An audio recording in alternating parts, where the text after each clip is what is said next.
Atau itu mungkin Mas Bimo pakai fitur push to talk mungkin. Bisa jadi. Iya. Oh, aman. Oh, Sudah? Sampun? Aman, Mas Bim? Ya. Siap. Ya, Iya. Tadi ternyata push to talk. Oh. Ternyata activity. Ya. ya.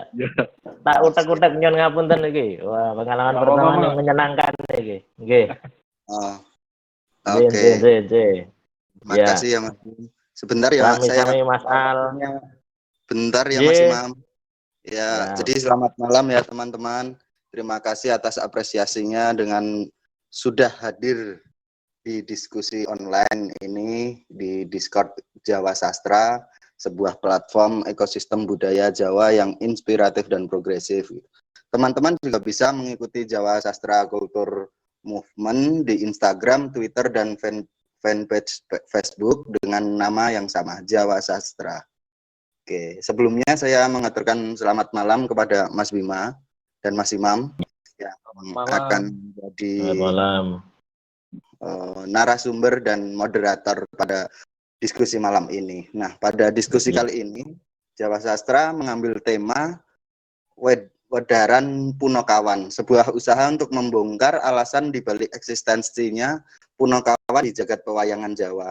Seperti kita ketahui bersama, lakon-lakon yang ada di dunia pewayangan mengambil dari epos Mahabharata dan epos Ramayana.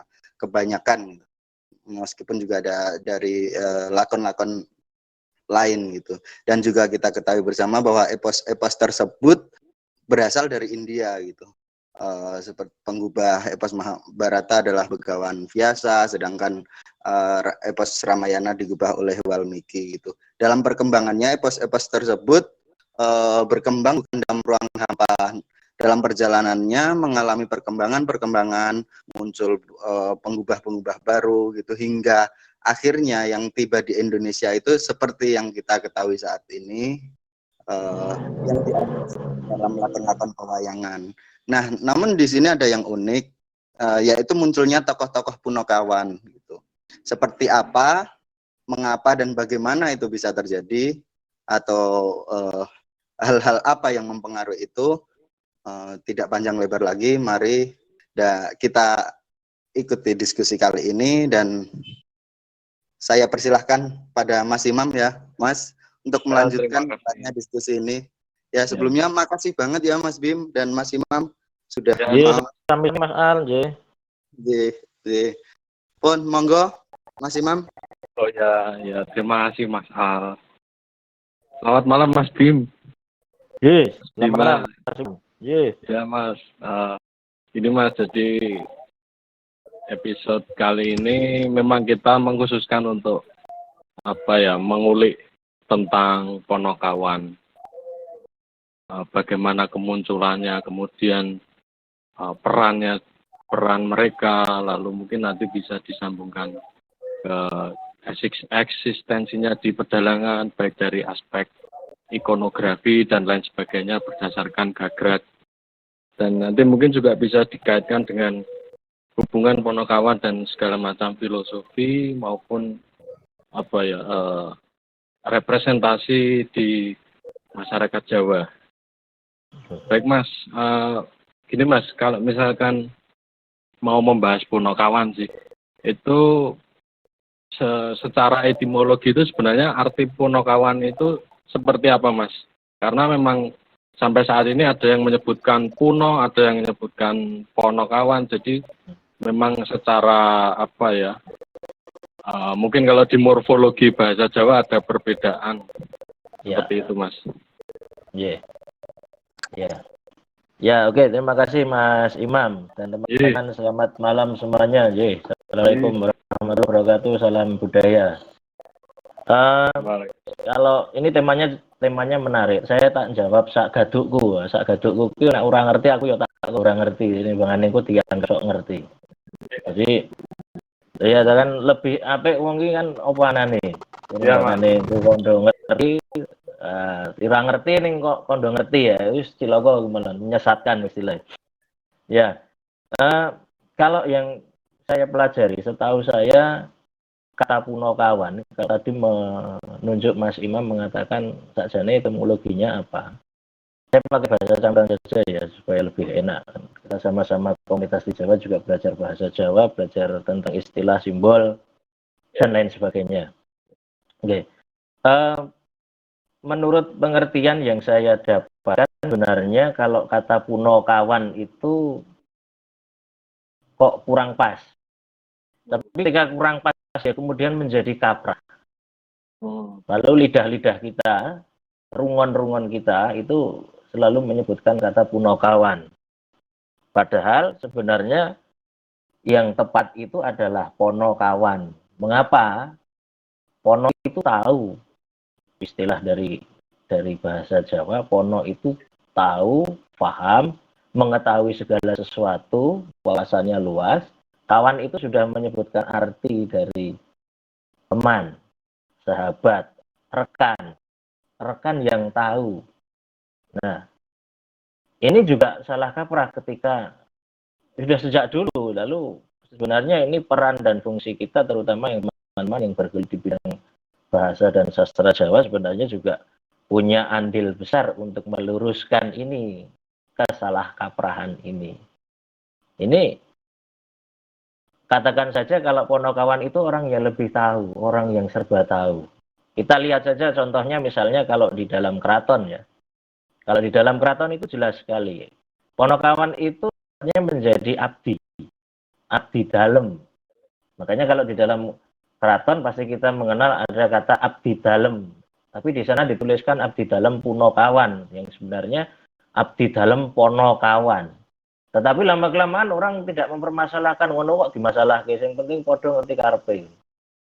Nah, itu yang ya wis sakarepmu lah akhirnya. Tapi kan kalau dari segi elogi, dari segi bahasaan memang yang tepat adalah kata ponokawan. Nah, ponokawan itu jauh lebih tahu dibandingkan yang lainnya. Bendarane durung karuan ngerti, bendarane durung karuan ngerti, dan itu yang terjadi. Jagat Jawa memberikan alamat seperti itu dan membuat sesuatu yang unik dibandingkan yang lainnya.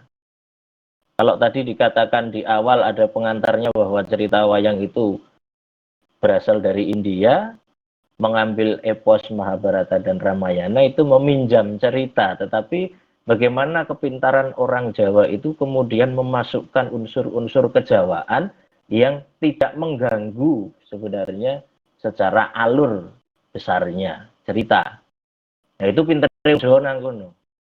Ya, saya anggap itu sebuah kepandaian orang Jawa untuk menyematkan hal-hal yang sebenarnya biasa menjadi hal yang luar biasa. Nah, hal yang biasa menjadi luar biasa ini apa? Ya ada di dalam diri ponokawan itu tadi. Tapi kalau Anda mau menyebutkan, teman-teman menyebutkan sudah terlanjur dengan lidah punokawan, ya menurut saya tidak apa-apa. Tetapi kita sebaiknya tahu bahwa arti yang sebenarnya atau istilah yang sebenarnya diucapkan dengan kata ponokawan. Itu Mas Imam kalau dilihat dari aspek etimologi ya. Oh ya. Berarti kalau kita mungkin tafsirkan sedikit ke dalam aspek filosofi, mungkin bahwasannya ada orang-orang yang sebenarnya lebih tahu dibanding mungkin para pemangku jabatan yang dimaksud dalam hal ini raja, atau mungkin bisa dikatakan bahwa suksesnya seorang raja itu ya ternyata dibantu oleh seorang penasehat atau yang disebut ponokawan di dalam jagat Jawa itu tadi, Mas. Ya. Terus kemudian ini, Mas, nah sejak kapan sih, Mas, ponokawan itu muncul? Karena memang kita semua tahu bahwa ponokawan ini adalah hasil kreasi masyarakat Jawa. Nah, sementara kalau kita tarik ke dalam periodisasi secara historis, apakah masyarakat Jawa yang dimaksudkan itu pada masa masuknya Islam melalui Wali Songo, atau sebenarnya sebelum itu Hindu-Buddha, atau bahkan pra agama-agama yang kita kenal sekarang ini, masyarakat Jawa sendiri sudah mengenal istilah atau konsep dari ponokawan itu sendiri, Mas? Ya, setahu saya memang kalau secara sumber tekstual karena saya patokannya adalah sumber secara tekstual itu di dalam karya sastra Kidung itu sudah muncul. Misalnya Kidung Sudamala. Sudamala kan era Jawa Pertengahan pasca Jawa Kuno kan. Kalau secara periodik saya tidak begitu menguasai di situ, mungkin ada ahlinya besok ngundang siapalah, mungkin Mas Rendra atau Mas Abimarda atau Mas Zaki dan lain sebagainya. Nah, itu di dalam Sudamala sendiri sudah muncul, terutama pertama kali adalah kata Semar. Tokoh Semar yang ada di situ. Identifikasinya jelas Semar. Tapi tidak dibarengi dengan adanya Gareng Petruk Bagong, belum muncul di situ. Jadi hanya Punakawane Sediwo itu adalah Semar. Nah, Semar begitu dianggap sebagai satu tokoh yang penting kan. Kemudian kalau kita melihat bagian-bagian di relief candi, itu muncul juga. Kalau misalnya kita melihat di penataran juga mungkin ada di Prambanan ada beberapa bagian yang itu diduga juga Ponokawan. Tapi monggo yang lebih menggeluti di bidang itu tahu dan sepemahaman saya begitu. Kalau yang lebih tua masuknya lewat karya sastra itu. Kemudian dari era Jawa Pertengahan kemudian muncul di era abad ke-15, akhir abad ke-15, awal abad ke-16, kemudian muncullah karya sastra lakon yang sudah sedemikian banyak. Lakon itu muncul di dalam wilayah-wilayah pesisir di mana notabene jauh dari peradaban istana, justru yang dimunculkan adalah peran-peran rakyat yang ada di situ. Jadi sebenarnya Ponokawan itu bisa jadi gambaran konsep bagaimana rakyat ideal di dalam tata kelola pemerintahan atau tata kelola pemerintahan pada saat itu. Yang dimana rakyat itu tidak sekedar menjadi sebuah rakyat sebagai sosok abdi saja, tetapi abdi yang bisa memberikan kritik, memberikan masukan, memberikan saran, memberikan nasihat, sebagai penyelamat juga, sebagai pelipur lara dan lain sebagainya. Itu yang dimunculkan. Coba Anda bayangkan saja ketika lakon itu urusannya serius terus, kurang menarik no. Iya kan? Jadi itu ya, iya, karena kalau di dalam Sudamala itu ada sendiri ketika Sadewa masuk ke tempatnya si calon istrinya Sadewa, Semar itu yo dolanan karo abdine sing di itu abdi putri yang itu. Dan itu menjadi satu sosok yang ada sindiran, ada oh iya ternyata gambaran rakyat seperti itu. Coba kalau kita baca lagi, kalau di dalam teks Purwokondo misalnya, Purwokondo itu teks yang konon diyakini adalah pakem pedalangan Ngayogyakarta yang sangat dipuja-puja pada saat itu. Tapi di dalamnya juga ceritanya Lekoh itu ora karu-karuan ketika nyandak Semar, ketika dileleti tai dan lain sebagainya, itu juga terjadi di situ. Jadi karya sastra itu kalau disebut sebagai adiluhung itu dari sisi mana kita melihatnya itu persepsi dan perspektif yang lain.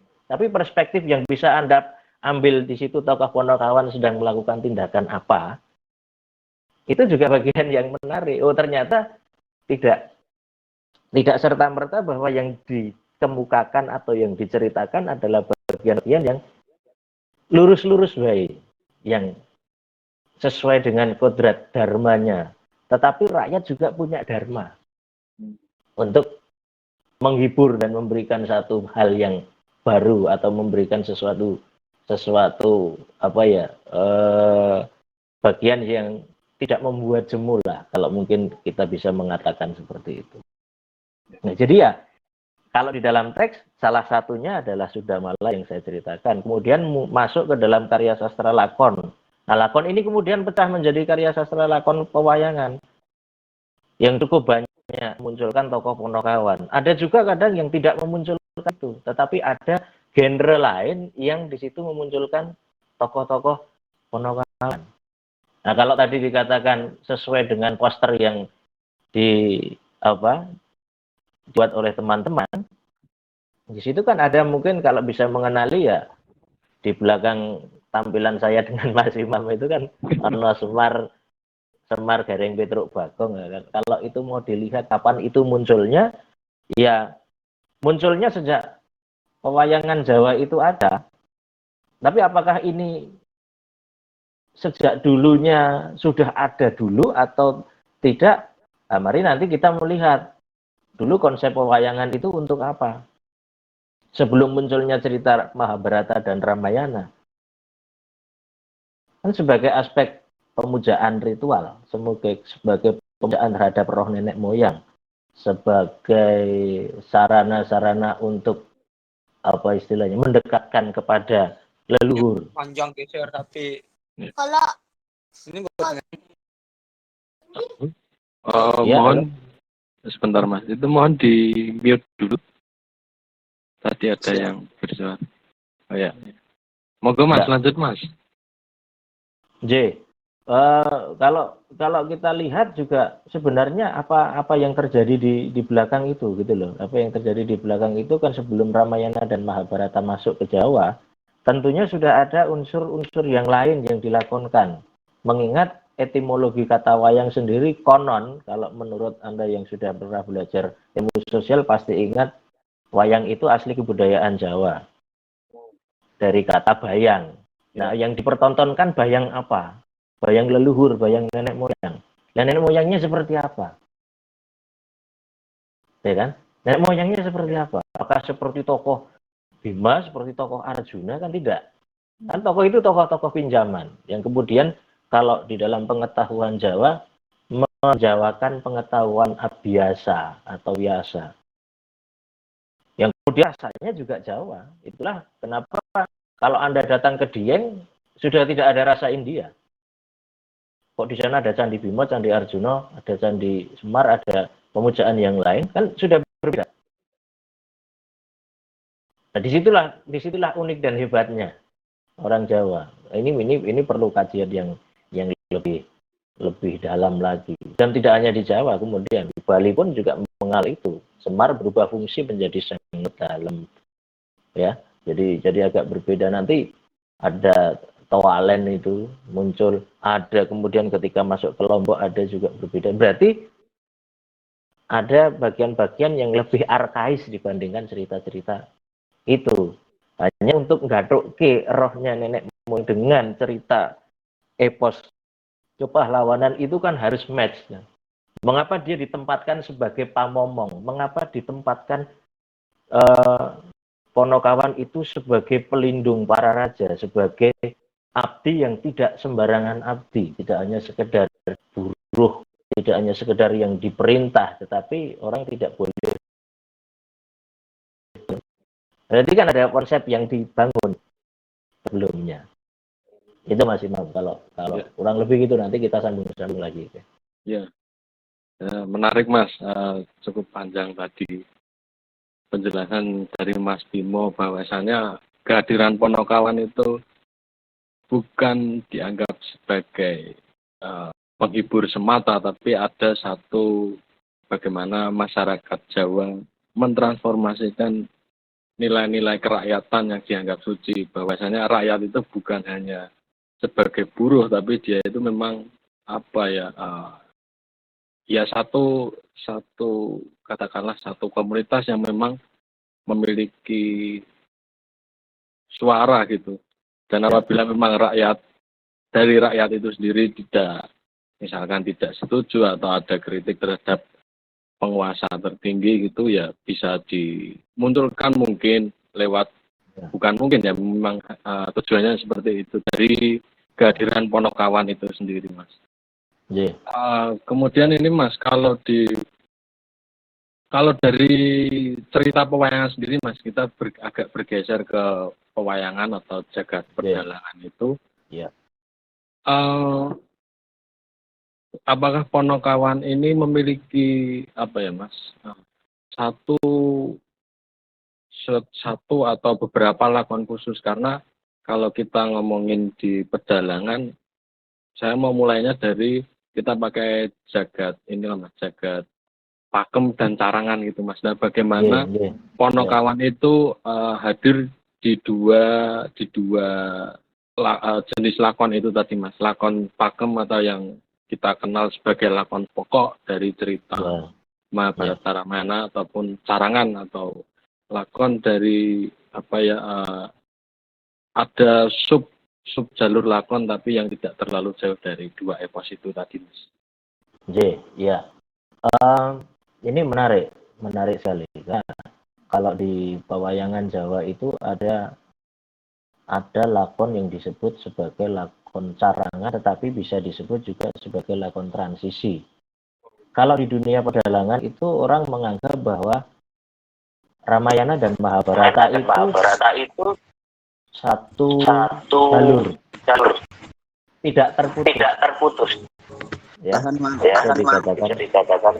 Ya, Mas, tidak terputus. menurut Ya. Mas, sebenarnya kan tadi agak mantul, coba dicek lagi Mas. Oh ya, Sudah. oke. Sudah? Iya, Sudah aman. sudah. Siap. Ya. Monggo Mas. Ya. Oke. Tadi bisa dikatakan kalau di dalam pewayangan Jawa itu antara cerita Ramayana dengan Mahabharata itu nyambung. Ya. Orang Jawa itu membuat persambungan dan hubungan yang cukup menarik itu dengan lakon yang menjembatani justru adalah lakon salah satunya lakon Ponokawan. Lakon Ponokawan itu kalau pernah dengar lakon Semar Boyong itu salah satunya di situ. Semar Boyong itu adalah perpindahan antara lakon Ramayana dengan lakon Mahabharata, konon begitu. Mulainya di situ. Ya. Itu ada yang menyebutkan begitu, tapi ada juga yang tetap nyambung. Ini unik menggunakan itu selalu mengatakan ketika mungkin ya saya samakan saja kalau di kelas lakon wayang itu kalau Anda gali semakin dalam, ketika Anda ingin jangkau itu makin tinggi, ketika Anda kejar itu semakin jauh. Jadi intinya kita akan semakin goblok dengan lakon-lakon wayang. Karena apa? Kita ini fakta saja. Karena selama saya menggeluti ternyata ada bagian-bagian yang ternyata kayak begini. Terus pilihan gabung ke. Nah, artinya kemudian kan kita juga harus memakai perspektif yang lain untuk melihat itu. Ya, kalau tadi kan ini saja ada satu perspektif, ada satu pandangan kalau Ramayana dan Mahabharata itu nyambung. Sambungannya ada di lakon namanya yang mengambil judul lakon Semar Boyong atau Romonitis, saya lupa.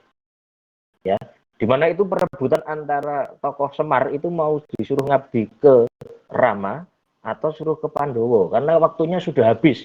Ini sejarahnya Rama itu sudah mau berakhir. Nah, ini sudah mau masuk ke zamannya Pandawa. Jadi Semar itu harus dibawa ke sana. Tapi Semar itu sudah ngabdi ke Pandowo. Nah, itu kan unik kan? Sebelumnya. Jadi diperebutkan. Jadi diboyong diperebutkan. Dia sudah mengabdi ke pihak Pandawa tapi diperebutkan sama Rama. Rama dengan pihak Ngamarta akhirnya berperang. Kemudian memunculkan si Anoman itu ikut ke Kresna karena sama-sama di situ titisan Wisnu. Rama titisan Wisnu wis bali titisane wis pindah ning Kresna, akhirnya ikut ke pihaknya Pandawa. Nanti beda lagi di Mahabharata yang lain, Werkudara itu ketemu Anoman ketika di bagian perjalanan ketika Pandawa buang kalau tidak salah, ya kan ketika Pandawa buang. Nah itu terus nyambungnya di mana? Tapi jembatan Ponokawan ini menarik. Yang tadi dikatakan ada Semar Boyong, terutama Semar ya. Semar. Nah kalau kemudian dikembangkan oleh para dalang ke bawah dikembangkan oleh para dalang. Ada Semar Boyong, kemudian ada Semar Barang Jantur. Itu kalau lakon carangan ada di tradisi pedalangan Surakarta terkenal itu. Kemudian kalau di Jawa itu, kalau di Yogyakarta itu yang banyak mengembangkan lakon Ponokawan sebenarnya adalah almarhum Ki Hadi Sugito. Itu pelopor pertama kali yang mengembangkan lakon-lakon dengan dasar Ponokawan atau tokoh utamanya Ponokawan. Petruk dukun. Saya katakan ya kalau Petruk jadi ratu itu lakon Pasemon, jadi agak cukup berbeda. Kalau di tradisi pedalangan ada Petruk dukun, Petruk nagih janji, kemudian ada Bagong kembar, Bagong ratu. Itu sudah muncul. Bahkan sebelum Ki Seno Nugroho sendiri dengan Sengarang sangat masifnya, Anda mengenal Seno Nugroho dengan cukup ya dengan lakon Bagong itu, Ki Hadi Sugito sudah memulai itu. Hanya kalau dulu di era mungkin di era saya itu ya Seno Nugrohonya itu ya Ki Hadi Sugito itu. Ya dengan sangat gamblang, sangat luar biasa, dia membawa dan menyarikan apa ya peran-peran Ponokawan di sini sangat lugas, sangat jelas sekali. Ya, sangat jelas, sangat lugas. Ini bagian yang sangat menarik sebenarnya kalau mau dilihat. Nah, kemudian muncul lagi kalau secara propaganda politis, Semar Bangun Kayangan itu ada dua macam. Semar Bangun Kayangan yang kemudian diklaim oleh Pak Harto pada saat itu sebagai lakon yang sangat luar biasa karena Pak Harto adalah konon dianggap tokoh idolanya Semar dan representasi Semar. Tetapi berbeda juga fungsinya. Lakon pedalangan sudah ada sendiri. Hanya ketika lakon itu dibawa ke ranah politik menjadi berbeda urusannya. Ini paham ya di sini ya. Ini perlu saya sampaikan ke teman-teman juga di sini. Ketika lakon itu macam-macam. Lakon itu dibuat atas kreativitas dalang yang namanya sanggit. Sanggit itu bebas. Itu tadi yang menunjuk kepada Mas Imam mengatakan ada lakon carangan. Tapi kalau lakon-lakon yang Ponokawan itu umumnya itu adalah lakon-lakon carangan. Tidak akan kembali muaranya. Kalau lakon-lakon itu sudah jelas jalurnya yang disebut tokoh-tokoh utamanya. Tapi kalau lakon carangan, dalang itu sedemikian bebas untuk mendesain, membuat kreativitas yang sangat luas dan diusahakan atau diupayakan menarik untuk ditonton, untuk dinikmati oleh khalayak. Salah satunya dengan menampilkan itu.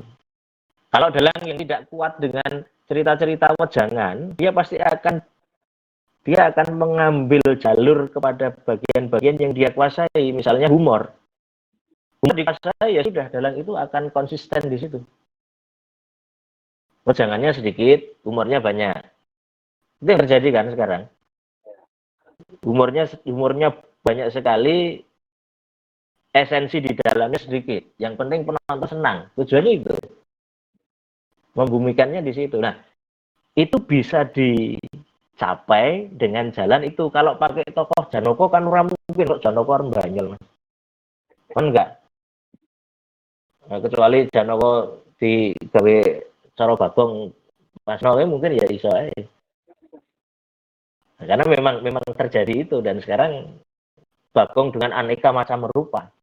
Mas Eno itu sudah membuat desain bonekanya sudah cukup banyak. Mungkin di YouTube itu sudah muncul Bagong dari Gatot Kaca rupanya Bagong dari Pulau Dewa rupanya tetap Bagong dan lain sebagainya. Karena mau dibuat apapun, ya itu keunggulannya Mas Eno ada di situ. Itu sarana untuk membuat orang tertarik dan membuat orang senang. Terlepas dari yang lain, saya tidak bicara salah yang lainnya. Yang penting penonton happy. Itu tujuan utamanya di situ. Istilahnya soda budaya ki nang ngono kuwi. Bisa gawe wong guyu, bisa gawe wong seneng dan lain sebagainya. Nah, tadi yang saya katakan di depan jembatan awalnya kalau di dalam lakon koneksinya ya salah satunya di Lang Semar Boyong tadi. Ada nanti ketika Ponokawan musuh, wis rada aneh iki. Begitu kan lakon Joyo akan ketahuan nanti di sini bahwa peran Ponokawan itu jalurnya panjang sekali, Mas. Ponokawan itu dihidupkan oleh sanggit kreativitasnya leluhur orang Jawa itu cukup panjang. Yang itu dia bisa mengisi ruang-ruang yang ada. Makanya kemunculan Ponokawan itu cukup menarik. Kemunculan sesuatu yang ide itu pasti diawali dengan gara-gara, goro-goro. Coba perhatikan saja. Ini konsep filosofi tidak udah masuk. Saya anu aja sedikit menjembatani aja ke situ. Jadi konsep goro-goro, kenapa Punokawan itu kan masuknya mesti di goro-goro. Ya kan? Masuknya di goro-goro. Lah, ketika goro-goro itu yang diceritakan kekacauan kan? Ketika kekacauan sudah selesai kekacauan akan muncul pribadi-pribadi yang itu yang ditengarai dengan Punokawan itu simbolik. Meskipun akhirnya Punokawan juga diminta untuk membantu yang diipi untuk menyelesaikan segala macam permasalahan yang dihadapi. Tapi fungsinya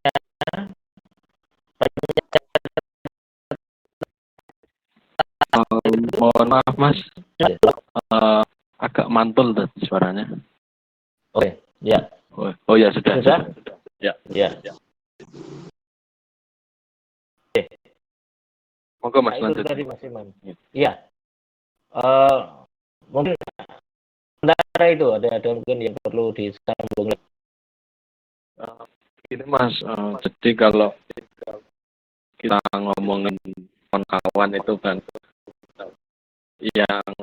yang terdiri dari Semar, Gareng, Petruk, Bagong.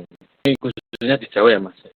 Nah kalau yang sudah beredar selama mainstream itu kan bahasanya Semar memiliki anak 3 yaitu Gareng, Petruk, Bagong. Ya ini tujuannya untuk memberi sedikit insight ke para pendengar mungkin baru mengenal wayang atasnya Punokawan. Nah, tapi kalau di dalam cerita pewayangan sendiri sebenarnya mereka bertiga itu kan bukan anak kandung Mas. Iya. Nah itu mungkin bisa dijelaskan Mas bahwasanya Semar itu sebenarnya memiliki sarasilah atau silsilah seperti apa, kemudian kemunculan Gareng, Petruk, dan Bagong sehingga bisa anak Semar seperti yang sekarang ini Mas. Ya sebenarnya anak angkat. Ya. Ya, terima kasih Mas Iman. Jadi terkait dengan sejarah Punokawan ini ya, kalau sejarah Punokawan cukup banyak versinya. Yang versi yang salah satu yang saya tahu. Jadi nanti kalau bagian yang tidak tahu ya tidak tahu. Semar itu kan pada dasarnya adalah dewa. Yang awalnya namanya Ismoyo. Ya, Sang Hyang Ismoyo. Sang Hyang Ismoyo itu anaknya Sang Hyang Tunggal. Sang Tunggal. Cerita yang sangat umum sekali di naskah Layang Purwocarito dan di Purwokondo itu, Semar itu saudara dari Sang Hyang Guru, Barara Siwa dan Roswo. Kemudian ada satu lagi namanya Sang Hyang Antogo. Ya, Semar itu yang tertua. Ada yang mengatakan Semar itu anak yang kedua, yang ragil Bathara Guru. Nah, munculnya Semar menjadi tokoh yang seperti itu karena diadu pada saat itu siapa yang hasil untuk menguasai jagat ini, akan merajai jagat ini, sama-sama diadu. Tiga bersaudara ini saling punya ambisi masing-masing.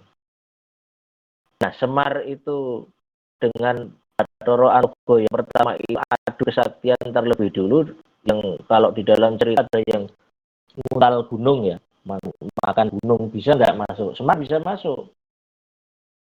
Akhirnya merubah wujud Semar menjadi seperti itu, yang konon dari wajah yang sangat tampan, yang rupawan, idealnya para dewa itu, kemudian menjadi wujud yang seperti kita ketahui sekarang ini, itu wujud Semar. Tapi kalau wujud Semar bagus, banyak yang nggak tahu. Itu kan. Nah, kemudian Antogo itu berhasil makan. Dia hanya makan separuh tetapi merobek mulutnya. Akhirnya muncul menjadi togok. Kalau yang Anda ketahui sekarang ini. Nah, karena ada dua bagian ini, kemudian kalau kalian misal saking dikatakan ini sing ngatoni jagat iki adimu wae piye, kowe kaya ngene pokoke belum dadi ratu. Ya sudah, akhirnya mereka menyadari, akhirnya yang menjadi raja siapa? Bathara Guru. Nah, ketika masih itu ada tugas lagi dari Sang Hyang Tunggal bahwa keduanya bisa istilahnya apa ya, kembali kepada wujud semula jika diinginkan, tapi kamu harus melakukan dharma. Dharmamu adalah turun ke bumi. Diminta Semar, kamu cari orang-orang yang ada di bagian, cari orang-orang yang beraliran lurus. Kamu jadi pamomong atau pelindungnya para kesatria yang baik. Antogo, kamu diberi tugas untuk mengingatkan orang-orang yang kira-kira berbuat mursal. Ya sudah, keduanya turun ke bumi. Nah, ada cerita lagi.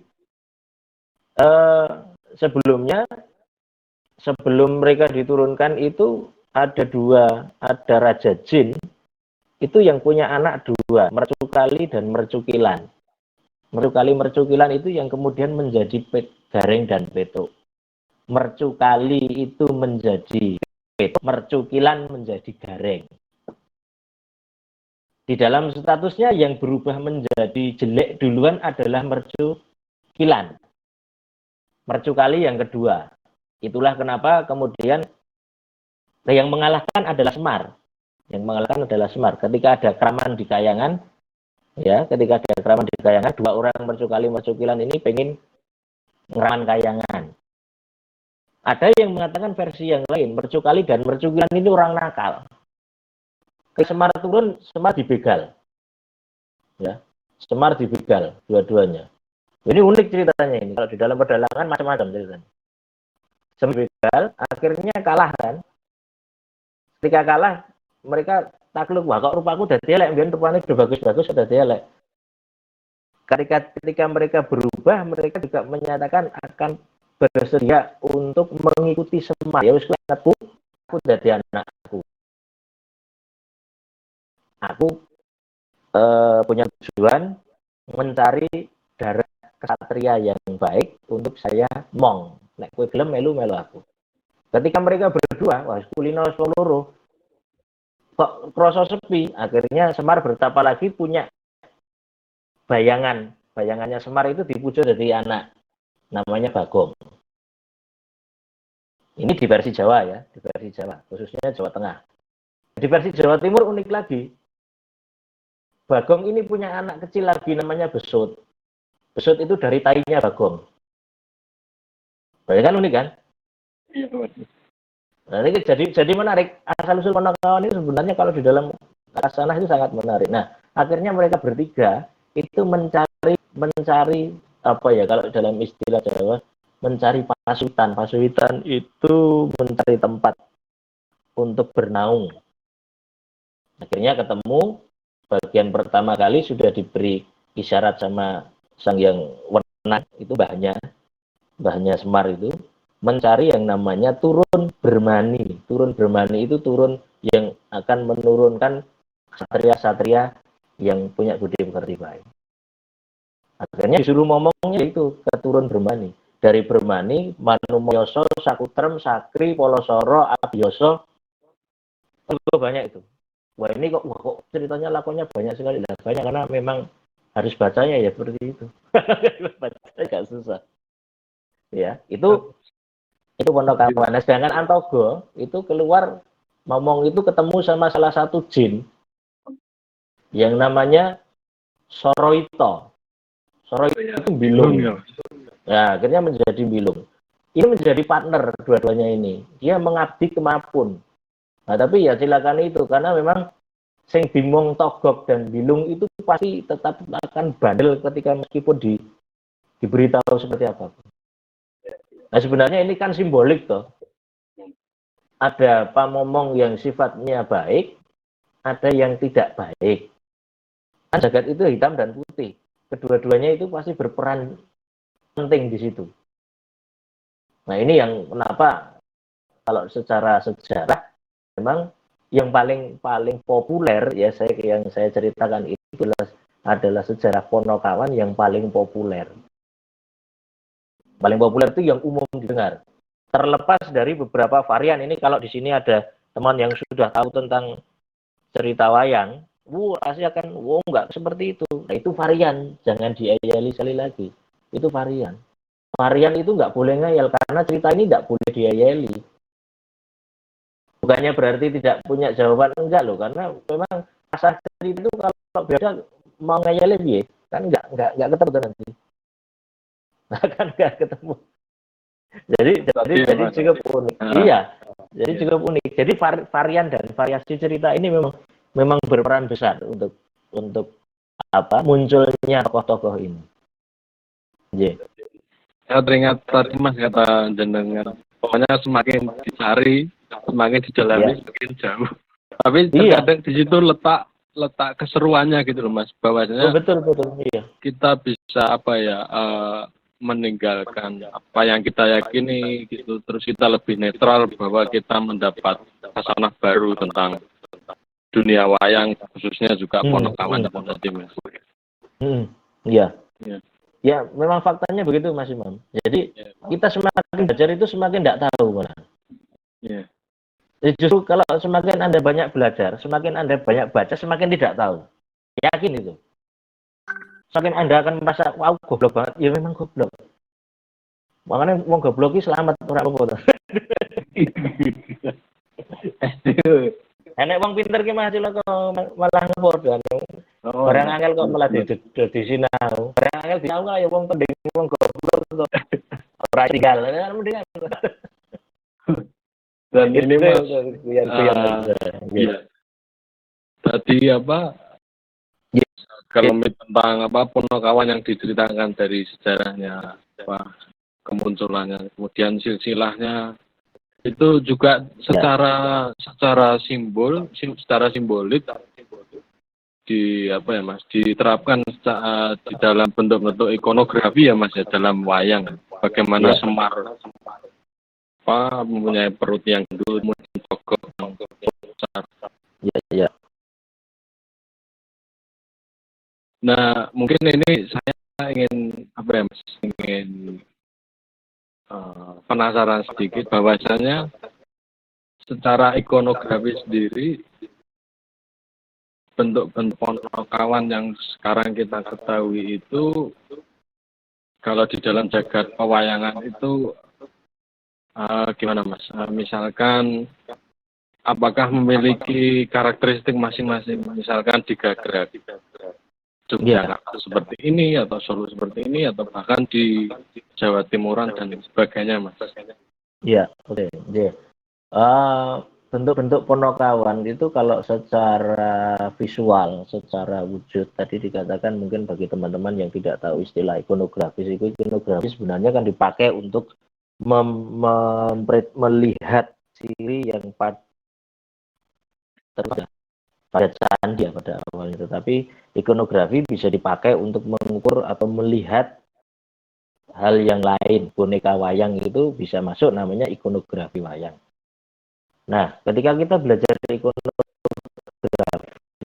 ketika kita belajar setiap wilayah pengembangan Mas ya suaranya agak memantul lagi. Oke, sudah? Sebentar. Sampun? Sudah Mas, sudah. Monggo Mas. Oke. Ya. Setiap wilayah, setiap daerah itu pasti punya karakteristik masing-masing dalam mengembangkan gaya perupaan. Ya. Seperti halnya kalau misalnya teman-teman melihat arca di bilangan wilayah Jawa Tengah dan Jawa Timur itu berbeda. Nah, itu juga mempengaruhi gaya seni yang ada di situ. Itu jelas. Dari segi bahan, dari segi kualitas nanti berbeda ya. Kualitas kalau misalnya bagian yang penting, yang sangat detail itu merujuk pada dekat di mana. Kalau di situ banyak tempat-tempat kerajaan, banyak sesuatu yang sifatnya estetik, dia pasti akan menampilkan dengan busana-busana jauh lebih baik dan lebih meriah dibandingkan dengan sesuatu yang jauh dari peradaban istana. Nah, Jawa Timur dulu mengembangkan peradaban istana, semuanya tidak bisa memungkiri itu. Hanya saja memang Ponokawannya jauh lebih simpel dibandingkan dengan yang ada di Jawa Tengah. Kalau secara bentuk, ini secara bentuk saja. Secara bentuk itu kalau dilihat secara keseluruhan hampir tidak ada bedanya, Mas Imam. Hampir tidak ada bedanya. Ciri-ciri yang utama yang umum untuk tokoh Semar itu ya sudah terpenuhi di beberapa gaya itu. Mau kita bicara gaya ke Cirebon, mau ke Jawa Tengah, Yogyakarta, ke Jawa Timur, ciri Semar itu sama semuanya. Ya, ciri Semar itu sama karena pada intinya Semar itu konon kalau misalnya secara bentuk wujudnya Samar itu tidak jelas. Ngewuhke itu artinya orang mau menyebutkan Semar ki lanang apa wedok. Nek lanang kok duwe susu, duwe payudara. Ya kan beda kan? Kan kalau di dalam cerita lain kan begitu. Dadanya kan kelihatan seperti ada payudaranya itu. Ora lanang, ora wadon. Nah, makanya ngewuhke, makanya mungkin ada istilah kok disebut Semar mergo karena samar. Mungkin ada yang beranggapan seperti itu. Samar itu ora lanang atau ora wedok. Gitu kan? Bol, awak ireng pelipel kalau nanti ada wujud wayang Semar, wayangnya ireng ya sudah lihat itu ada itu. Enom ora tuwa, enggak kelihatan antara ini dia enom apa tuwa. Ada yang kemudian itu pengembangan gaya yang lebih jauh lagi. Kemudian ciri yang lain dengan kuncung. Nah, itu ciri khas karakter itu. Kuncung Semar, kuncungnya ada yang warna putih, ada yang warnanya hitam, sesuai dengan hidungnya kecil, rembes, matanya rembes itu seperti mata orang nangis. Itu ciri khas Semar, penggambaran mata Semar. Bentuknya bulat, atau yang orang gambar itu kalau orang lihat itu Semar itu bentuknya kospa, bokongnya gede dan lain sebagainya. Itu ada di situ. Kemudian Bagong itu karena sama dengan Semar kurang lebih dibuat hampir sama, hanya dengan perbedaan pasti dimanapun Bagong itu nggak ada yang matanya sama dengan Semar, matanya pasti dibuat lebih terbuka, lebih gede, lebih belalak kalau di dalam istilah. Petruk itu ciri khasnya tinggi, ya tinggi, wajahnya ramah, buat wajah ramah, hidungnya panjang, segala sesuatunya panjang apa wae wis tok rasa mbok sebutke wis tuwa kabeh. Petruk ki ora umum lah. Nah itu loh. Gareng itu apa lagi? Gareng, irungnya bundar, matanya kero. Semuanya dengan kucir. Kucir itu hanya penanda sebenarnya. Kucir itu semuanya penanda. Ada yang menyatakan wayangnya Mas Eno kayak ora kuciran. Kayak jenenge disebut Petruk karo Bagong. Tetapi kan unsur secara umum, ciri-ciri khas secara umum kan kelihatan. Nah, gayanya ada yang berbeda-beda. Kalau di dalam gaya Yogyakarta, Petruk itu pakai sepatu. Beda dengan yang ada di Surakarta. Petruk itu pasti kaki depannya jendit, diangkat sedikit. Itu gaya Yogyakarta. Petruk gaya Surakarta enggak, datar semuanya. Itu ciri khusus. Sudahlah kalau gaya Yogyakarta, anatominya sangat jelas. Nah, nanti ketika ke Cirebon sudah beda lagi. Malah justru Cirebon itu lebih banyak, ada 9 Punokawannya itu. Yang enggak boleh itu ada 9, ada Semar tetap. Garengnya ada Cemuris. Nah, itu sudah muncul lagi. Cemuris dulu di era pedalangan lama ada, wayang Cemuris itu ada. Ada Bagal Buntung, itu sebenarnya representasi dari tokoh Petruk yang kemudian dikembangkan. Ada Wolo, ada Bagong. Nah, pedalangan Sunda sudah beda lagi. Ada Semar, masih ada, bentuknya sama, wayang goleknya bentuknya sama, Petruknya juga sama, garangnya sama, hanya utamanya di sana yang jadi ikon Astra Bagong. Beda. Warnanya merah. Nah, iya, Cepot atau Astra Jingga. Itu sama kalau Anda menyebutkan Cepot atau Astra Jingga itu sama. Nah, ini secara ikonografis ya, secara kerupaan bentuknya sama. Kok dibuat jelek, kok berbeda dengan yang lain, konon yang lain bagus. Nah, itu juga bagian yang cukup menarik. Jadi ada pasemon yang ada di situ kok dibuat tidak seperti itu representasi hal-hal yang sebenarnya di luar kemampuan kita juga untuk melihatnya. Kan janggal, bentuk-bentuk kan orang-orang yang ganjil. Kalau dilihat. Tidak sama dengan bentuk orang umum, orang pada lumrah, pada umumnya. Ada bagian yang penting bahwa sesuatu yang kadang tidak umum itu oleh yang Maha Kuasa pasti diberi kemampuan yang sangat luar biasa. Itu ciri, berarti ada juga ketika membuat itu orang mengingat bahwa ada istilah jalmotan kenoki niro. Jadi jangan melihat orang itu dari sisi secara lahiriah saja, tetapi batinnya juga orang harus tahu. Makanya jangan meremehkan orang lain. Itu ya pelajaran yang menurut saya sangat penting sekali. Dia punya kemampuan adikodrati, punya kemampuan ilahiyah yang cukup luar biasa. Mereka adalah orang-orang yang terpilih, orang-orang yang itu tadi kenapa dibuat aneh. Makanya ini bisa menjadi ciri sebenarnya ada namanya apa ya, kemudian ketika cerita-cerita dari India itu masuk, orang Jawa berusaha untuk membuat sesuatu itu supaya berimbang atau justru melebihkan dibandingkan bentuk tokoh yang dalam adaptasi dari tempat lain. Bisa jadi loh ya, bisa jadi, bisa memungkinkan. Itu kalau dari sisi bentuk. Kalau dari sisi bentuk sebenarnya kalau kita ngomong gini kan apa ya? Apaan toh Mas? Buat teman-teman juga membayangkan bentuk itu contoh visualnya ya, Mas. Tidak ada contoh visualnya itu yang agak ribet.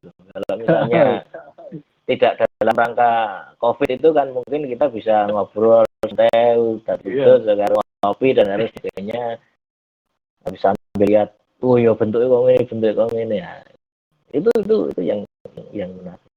Nah, kalau emangnya kita nggak bisa menampilkan, ya bisa mungkin nanti bisa saya titipkan Mbak Yani mungkin nanti untuk apa ini bentuknya kayak gini nanti biar teman-teman yang ikut diskusi juga merasa oh ya tahu ada seperti ini. Oh ya mungkin ya itu bisa bukan moderator, operator mungkin bisa mengasih ini contoh gambar ini bisa dibuat di ya. Saya bisa dipostkan. Ya. Ini Mas, ini karena udah lumayan 1 jam ya ini kita ngobrol. Iya, oke. Terus mungkin gini Mas, ada sesi tanya jawab kan Mas di sini. Monggo, nggih. Terus ini ada beberapa pertanyaan yang sudah dirangkum sama Pak Yani. Iya. Ini pertama ini sebentar Mas, suara saya agak kemeres. Ya. Mungkin jawabnya bisa satu-satu ya. Saya nggak bawa piranti yang lain untuk nyatet pertanyaan. Ya Mas, ini udah dicatat kok Mas. Oke, oke. Pertama ini Mas, dari Mas apa ini? Gilang AU atau Gilang. Berarti tanglet nama-nama Ponokawan itu dari bahasa Arab, Semar Ismar, Petruk Fatruk. Oh, yang ini mungkin. Kemudian apa? Gareng itu dari Korin dan Bagong itu dari Bago. Nah, menika tanggapan panjenengan kados pundi? Oke, nggih. Langsung saya jawab aja ya. Nggih, Mas. Nah, saya jawab Mas Gilang. Ya, itu boleh-boleh saja dan sah-sah saja ketika ada tanggapan Semar itu adalah Samaro, ada Petruk Fatruk, ada Gareng itu Korin, Bagong itu Bago dengan istilah dan apa arti yang bisa kita tafsirkan sendiri-sendiri. Itu kita melihat dari sisi perspektif sudut pandang ketika wayang itu sudah masuk ke era dakwah. Tafsir. Jadi boleh. Apakah itu benar? Benar, boleh, tidak apa-apa. Tapi ada juga sebagian pendapat lain yang nanti akan memprotes ini. Jadi saya tidak boleh memihak dua-duanya, tidak boleh. Tetapi saya di sini posisi saya adalah yang saya ketahui, monggo. Perspektif seperti itu sah saja menurut saya. Jadi tidak perlu dipertentangkan dan diperdebatkan. Toh kita punya apa ya namanya, orang Jawa itu kan sering otak-atik kan, menghubung-hubungkan sesuatu yang kira-kira itu juga mencoki atau membuat nyaman ataupun dekat dengan apa yang ada di dalam tafsir kita sendiri. Boleh saja. Loh, apakah nanti itu tidak melawan bahwa wayang itu juga ciptaan Wali Songo? Ada bagian-bagian Wali Songo itu berperan besar. Saya sangat mempercayai dan meyakini itu. Sebagai syiar agama, iya bisa dipakai. Nah, kemudian dirubah tafsirnya, ditambahi istilah-istilah yang lain. Nah, ini kajian yang lain. Kalau itu ada namanya dakwah Islam di dalam wayang kulit itu muncul di situ. Tapi bagi penganut yang lain itu akan menafikan itu. Istilahnya ya ndak, Semar ya Semar seko samar. Petruk seko ya monggo, kalau saya begitu. Ini tafsir yang sifatnya bisa kita apa ya namanya? Bisa kita sikapi dengan arif. Oh ya silakan, enggak masalah. Menurut saya boleh-boleh saja. Nah, jadi kalau menurut tanggapan saya tidak ada masalah dengan penafsiran itu. Kalau ada yang mengatakan, itu ngawur. Ya semuanya ada dasarnya kok, bukan ngawur. Kalau ngawur itu Anda ngomong aja Semar ini gemblung dan lain sebagainya, itu ngawur itu berarti. Apa? Kan begitu kan kalau nafsir tuh. Nah, ini ada dasarnya kan. Iya. Oh, Pak Bagong artinya goblok. Bukan kayak gitu. Itu malah justru yang goblok sing nafsiri dhewe. Karena semuanya ada dasarnya untuk berbicara. Ya, makanya ketika saya mengatakan bahwa wayang itu adalah bagian budaya, ketika Anda semakin mempertanyakan dan semakin akan meributkan urusan-urusan tentang wayang, itu tidak akan pernah ada selesainya. Semuanya akan berdiri kepada ego masing-masing. Jadi tafsir, terserah kita gunakan sesuai pada penempatannya. Jadi kalau saya memakai dua terminologi itu, boleh Anda memakai ini, tapi Anda juga harus tahu dari sisi batin penganut kebatinan tidak mau akan dikatakan Semaro. Nah, kan beda lagi. Nanti akan bertentangan. Nanti sudah akan ngobrol budaya, tetapi akan lebih jauh ke sesuatu yang kita tidak harapkan. Itu saja. Itu kalau untuk Mas Gilang, ya. Ya, tadi memuaskan. Begitu Mas Gilang, jadi semuanya itu sebenarnya serba otak-atik, tapi untuk tujuan yang baik lah. Ya, betul. Ya. Kalau mungkin saya gini Mas, kebetulan saya kan ini sedang melakukan studi di linguistik. Kalau saya melihatnya pertanyaan tadi mungkin atau otak-atiknya secara linguistik mungkin ya Mas. Wah, ya enggak apa-apa. Otak-atik wong linguis itu juga beda namanya, semuanya ada ilmunya kok. Mau pakai semiotik ya bisa kok. Terus ini Mas, ada lagi dari Mas Hendria Putra Pradipta. Permisi mau tanya, lakon Jagat Ginelar atau Gumelar itu ada berapa sanggit ya Pak? Matur nuwun. Lakon Jagat Gumelar atau Jagat Ginelar itu menurut saya yang pernah saya tahu, saya pernah lihat ada, kalau dikatakan berapa saya tidak tahu secara pastinya ya, tetapi wilayah-wilayah tertentu di pedalangan Gegrek Surakarta itu sering sekali mempergelarkan lampahan Jagat Gumelar. Jagat Gumelar itu yang tadi di depan yang saya katakan tadi itu Jumenengan Guru, itu sebenarnya juga bagian lakon Jagat Gumelar. Nah, itu berdasarkan begini, seberapa jauh, seberapa banyak sebenarnya perbendaharaan dalang atau teman-teman seniman komunitas dalang itu dalam menelaah dan membaca teks aslinya. Karena ada juga yang lampahan Jagat Gumelar atau Jagat Ginelar itu yang masuk ke Purwokondo misalnya. Ada yang masuk ke sana. Ada yang di bagian Pustaka Raja Purwo. Itu kalau Anda baca Pustaka Raja Purwonya Ranggawarsita itu yang jilid 1 menyatakan itu, bahkan terbentuknya Pulau Jawa dihuni. Ya itu Gunung bagian apa? ya, Watu Kalau nggak Gunung. salah Watu Gunung atau apa itu Mas? Ada Oh, Watu Gunung ada bidang ya? sendiri. Nanti Oh. Watu Gunung lakon yang berdiri sendiri nanti. Itu Hmm. terjadinya wuku. Hmm. Ya, terjadinya wuku telung puluh itu terjadinya di lampahan Watu Gunung. Tapi lampahan Jagat Gumelar itu ada lagi. Nah, kemudian pakem pedalangan Ringgit Purwo itu cukup banyak. Kalau Anda baca lampahannya karangannya Samsudin Proboharjono, ada juga di situ disebutkan lampahan Jagat Gumelar. Jadi cukup banyak. Kalau beberapa versi, beberapa varian, saya tidak bisa mengatakan secara pastinya, tetapi sumber-sumber yang merujuk ke situ ada. Kelampahan itu yang kemudian diolah. Oh, Klaten saja punya sanggit itu kok. Nggak usah Jagat General lah. Lampahan lahiripun Nabi Adam wonten. Oh, itu kan malah unik toh. Di Jogja nggak ada yang gelar itu. Klaten, Surakarta sudah menggelar itu. Dan itu ada wayangnya Mas. Wayangnya ya dibuat wayangnya, kadang ya dipinjami wayang yang lain. Tapi lampahannya lampahan lahiripun Adam. Iya. Itu cukup menarik. Nanti di Serat Paromo Yoga juga ada muncul. Lampahan Jagat Ginelar itu hampir sama. Serat Paromo Yoga kita bisa baca ada juga di situ. J. Mengatakan Mas Hendri, J. Ya.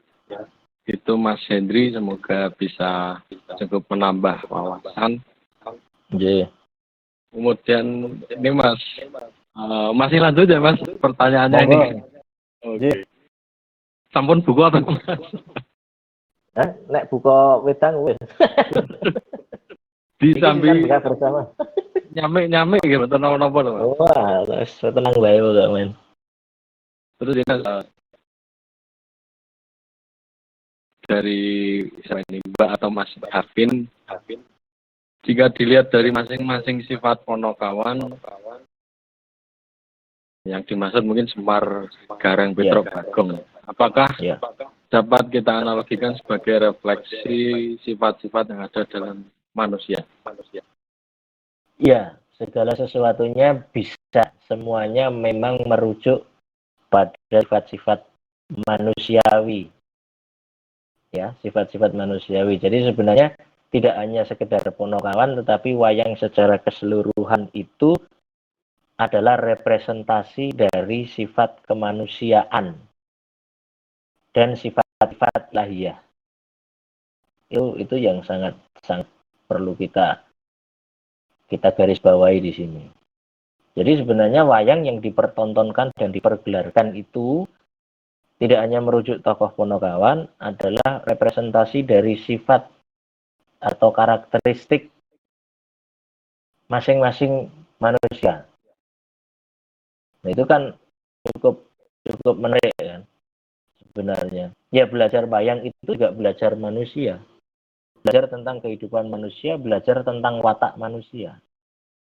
Kalau Petro, misalnya saya katakan Petro adalah sosok yang periang. Ada tidak di dalam diri manusia terdapat sifat-sifat periang itu? Gareng itu kadang suka mengeluh terhadap diri sendiri.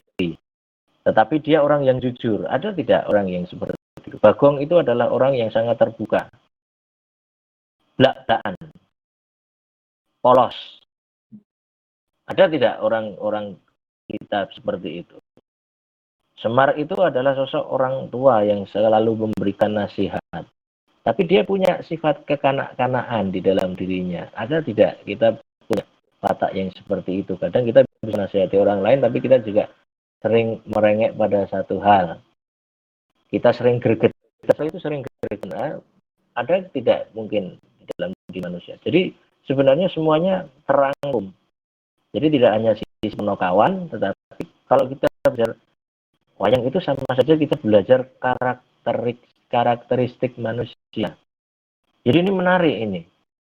Ya, jadi sangat menarik. Makanya kalau peneliti-peneliti barat lihat wayang itu sesuatu yang unik. Kenapa orang bisa seperti itu ya? Kan unik lagi. Ya, dalang itu bisa kadang dua sisi. Dia bisa ngejar orang yang ngelakoni kan bisa. Dia bisa jadi pendeta iso, tapi ketika di dalam kehidupan nyata tidak mungkin dia seperti itu. Dia bisa menjadi sosok kesatria, dia bisa menjadi sosok banyak bisa.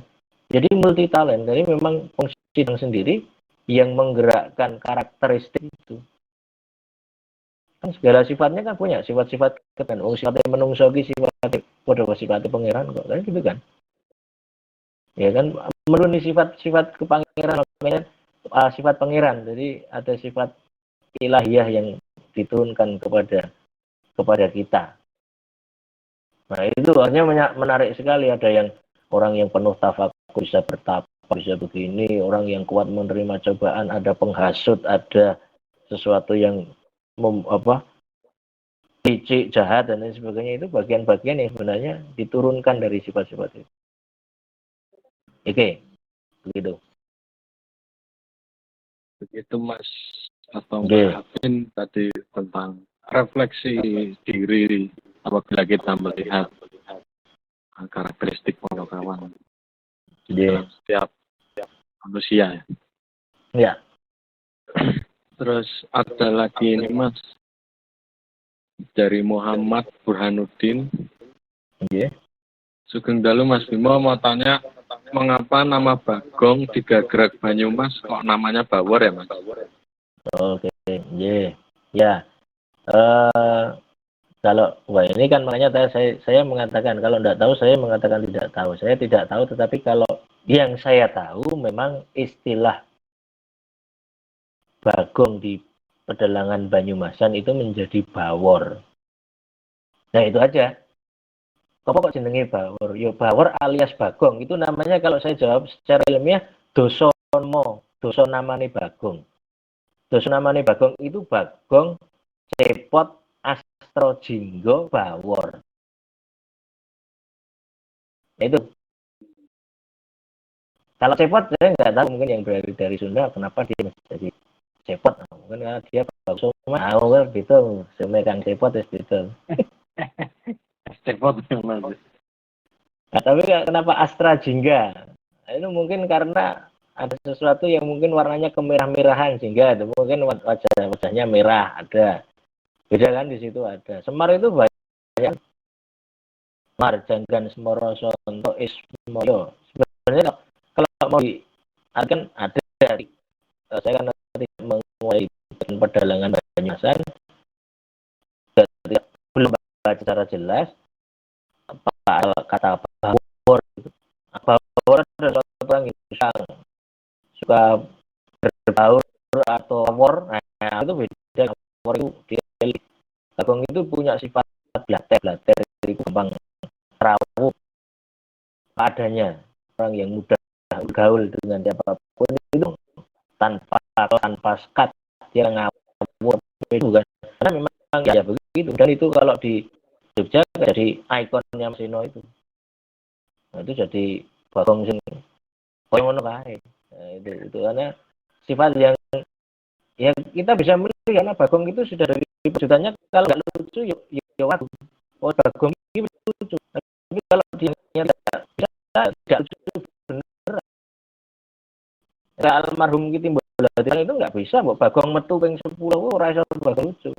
Karena memang tidak bisa melucukan Bagong. Beliau pernah mengatakan itu. Nah ini kemampuan orang-orang tertentu saja. Dalang Sunda itu asal Sunan Sunaria almarhum itu kalau menampilkan Astra Jingga hidup sekali.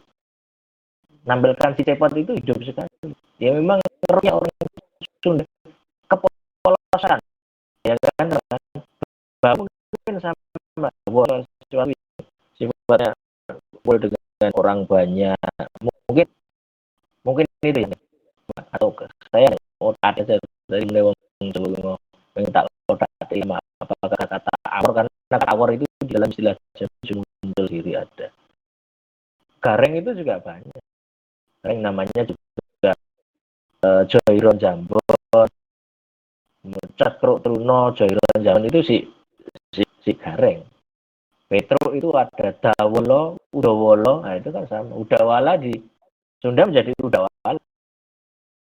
Di Mas Dawolo disebut Petro ya Dawolo. rong bolong atau bolong itu artinya kalau diberi apapun dia hanya duit atau duit kayak ngomong orang yang konon dikasih yang lomo atau orang yang beri itu. Nah, orang yang tadi seperti itu aja. Ya. Halo. Oh, Ya, itu yang untuk Mas Burhanuddin kurang lebihnya, J. itu Mas Burhanuddin. Ya. Ya. Bahwasanya memang setiap daerah memiliki apa ya, kreativitas sendiri terhadap Betul. penamaan Ponokawan itu. Meskipun kalau kita mungkin lihat secara garis besarnya itu konsepnya sama ya, Mas. Ya, konsepnya semuanya sama. Konsepnya kalau di dalam secara keseluruhan itu sebenarnya kan mereka adalah representasi rakyat. Representasi rakyat.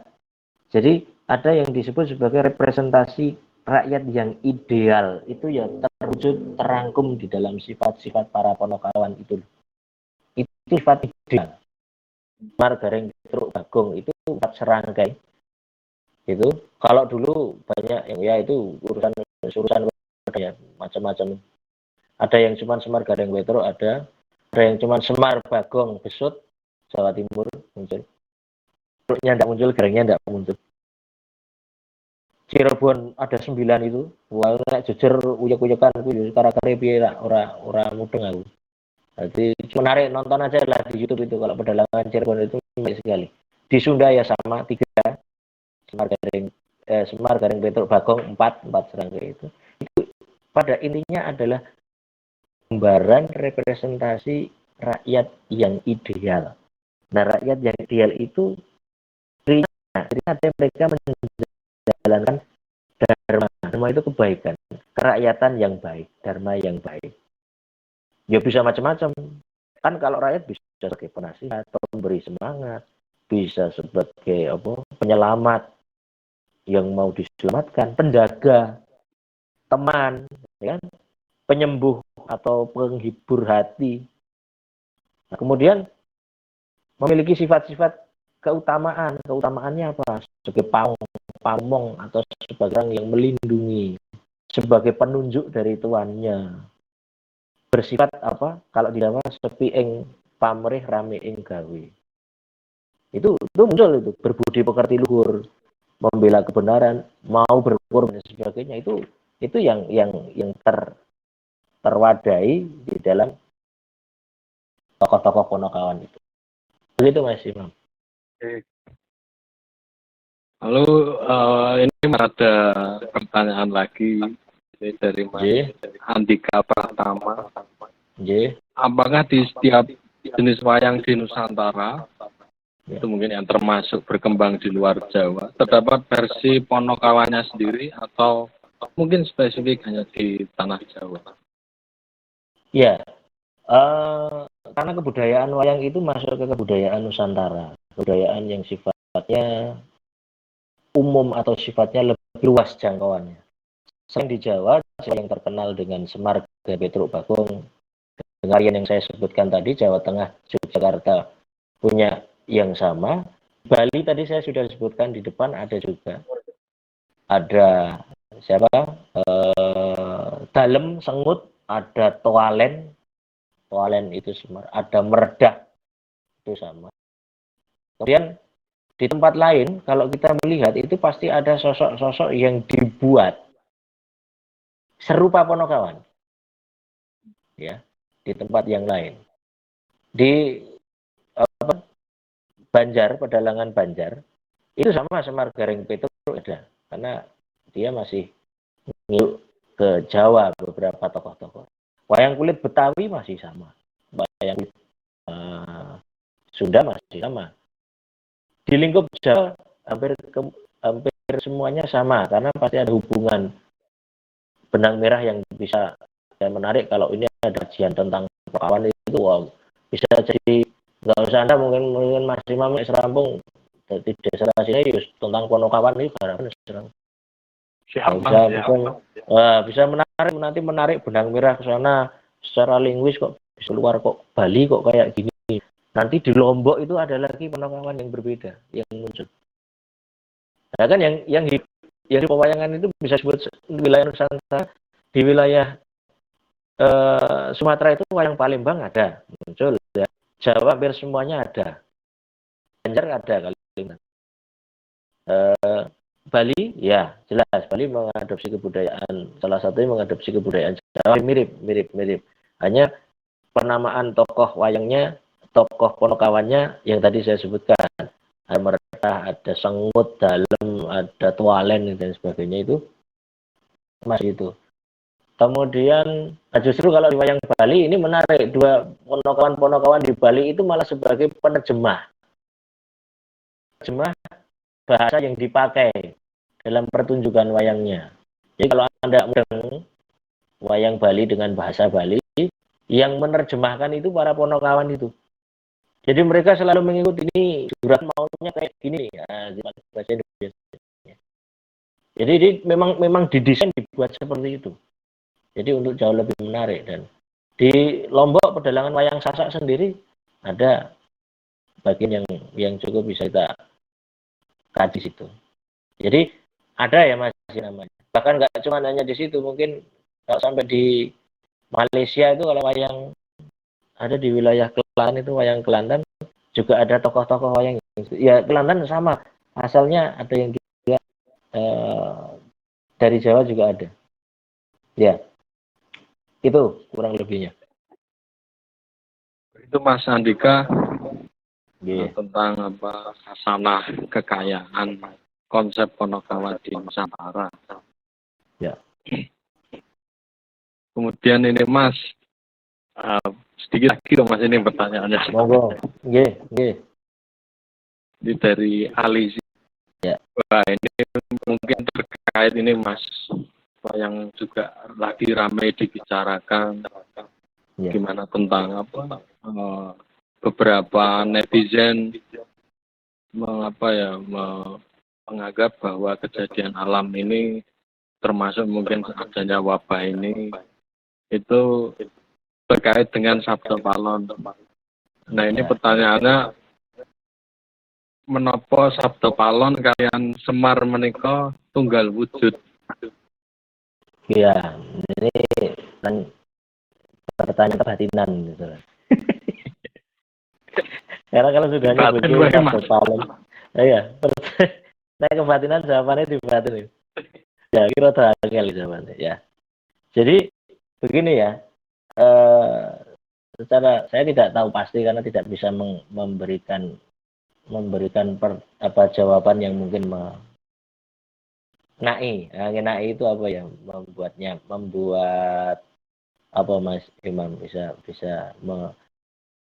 nyerambai kabeh dari istilah Jawa ini ngepenake. Itu kan tidak ada jawaban yang memuaskan lah gitu. Yeah. Istilahnya dari memuaskan karena memang Semar sendiri yang ketika dipercaya atau diyakini oleh sebagian penganut aliran Jawa, saya katakan aliran Jawa itu bisa kita katakan kejawen ya monggo ya, atau aliran kebatinan tertentu yang menganggap atau merepresentasikan Semar sebagai bagian sangat penting sekali karena Semar adalah leluhur Jawa itu sendiri. Kalau dikatakan Semar adalah dewa yang mangejauhan, di dewa yang turun ke bumi bisa merubah dirinya sebagai dalam bentuk dan wujud apapun. Saya pikir Sabda Palon itu Punokawan pada era zaman yang dikatakan wayang Majapahit muncul itu. Lawannya Brawijaya, Ponokawan Brawijaya itu, makanya tadi saya katakan ketika Semar Mukso itu ada representasi tokoh lain yang digantikan dengan yang disebut Sabda Palon. Sabda Palon itu juga pamomong, juga pelindung. Ya. Kalau dikatakan seperti itu, apakah wabah seperti itu benar dan tidak? Wallahu alam. Kembali kepada jawaban yang paling puncak bagi saya adalah yang tahu adalah yang Maha Kuasa. Tapi ya nggak tahu tuh aku rasa muni jawab, Sabda Palon. bukan seperti itu. Meskipun mungkin ada bagian yang mungkin sugesti kita meyakini itu iya, tapi kadang kita lebih baik saya sikap ataupun menjawab dengan ya mungkin bisa jadi seperti itu, tetapi kan bisa melihat saja ketika Sabdo Palan itu diramalkan datang terus, sudah sejak dulu Sabdo Palan itu diramalkan datang. Tapi datangnya kan kapan kita tidak tahu. Ya kan? Itu kan ada ramalannya, nubuatnya ada. Kalau silakan Darmo Gandul. Nah, ini Mas Sorong Darmo Gandul. Menarik ini. Darmo Gandul, aku kebetulan di sini ngedep buku nih, Darmo Gandul. Ya, terbitan Sadu Budi Solo ini. Ini aku nyilih yang perpustakaan pian. Ora diwaca-waca colong ora perpustakaan FIB. Pindah nggon rawo sing penting mufakati baca. Ya gitu. Sabdo Palan itu sebenarnya dibuat bisa jadi atas kontroversi datangnya Islam ke tanah Jawa. Ya. Bisa dibuat atau diciptakan sebagai kontroversi. Apa yang menciptakan? Ya tidak tahu menciptakan, tapi yang dua ini akan bertentangan. Ketika sifat yang seperti ini, maka akan muncul kembali lagi kepada agama Budi. Agama Budi itu agama Buddha loh, bukan Buddha loh, bukan. Agama Budi itu agamanya wong Jawa yang konon diyakini agama yang meyakini bahwa menjalankan segala dharma kebaikan untuk memberikan kenyamanan dan kemaslahatan di dunia ini. Itu agamanya wong Jawa. Ya percaya pengiran wong sing tahke jagat nyiptake Pak, sing nyiptake bukan ateis loh. Yang nyiptake pengiran ya percaya. Ya meyakini sama, percayaannya sama. Hanya ketika Brawijaya itu masuk ke Islam, kalau di dalam Darmo Gandul, walau untuk Islam, saya terima untuk pergi. Tapi saya akan kembali saudara tanda-tanda seperti ini. Nah, silakan saja itu tanda-tanda itu boleh dibaca. Dan boleh ditafsiri macam-macam. Wong tidak salah kok urip ning jagat iki ya oleh kena-kena tafsiri macam-macam. Menurut saya begitu. Nah, itu silakan nanti dibaca ya bagian yang menarik ya. Ini untuk Mas Sinan tadi Mas Imam Ali Sidik. Nah, Mas Ali Sidik itu bagian Serat Darmo Gandul itu Anda bisa baca di halaman sebentar. Sekitar halaman 40. Halaman 30 sampai 40-an. Itu tentang protesnya Darmo Gandul kepada Brawijaya karena Brawijaya yang terakhir menyatakan diri, memotong rambutnya, memotong segala untuk masuk Islam dengan syahadat oleh Sunan Kalijogo. Wah, itu menarik banget loh ini. Tafsir ini menarik sekali. Tapi ini masih banyak dan perlu dilihat lagi. Ini bisa dipertentangkan ini sih gawe sapa saja nih. Itu juga sempat jadi kontroversi ya Mas kalau nggak salah. Betul, iya. Kan kontroversi akhirnya menciptakan polemik. Ya, menciptakan polemik yang sakjane ya. Ya kan ranono dalile wong ngomong ngono iki ranono dalile kabeh. Golek dalile teng pundi ya? Ranono dalile wong rembukan wong iki ya ranono dalile. Oh, kepenak ngono. Wis pokoke kepenak kabeh, saya dianggap enteng-enteng kabeh. Itu. Ya itu ada monggo. Soalnya saya juga mengikuti di beberapa media sosial seperti Twitter akhirnya terkait dengan adanya wabah ini memang masyarakat mulai bukan masyarakat sih sebagian netizen itu menafsirkan bahwa Mbah Semar atau Kiai Semar yang mereka yakini itu akan datang. Ya. Kalau saya mungkin begini Mas saya ini hanya fokusnya ke ada satu kata yang selalu saya garis bawahi kalau tiap mengomongkan Sabdo Palan.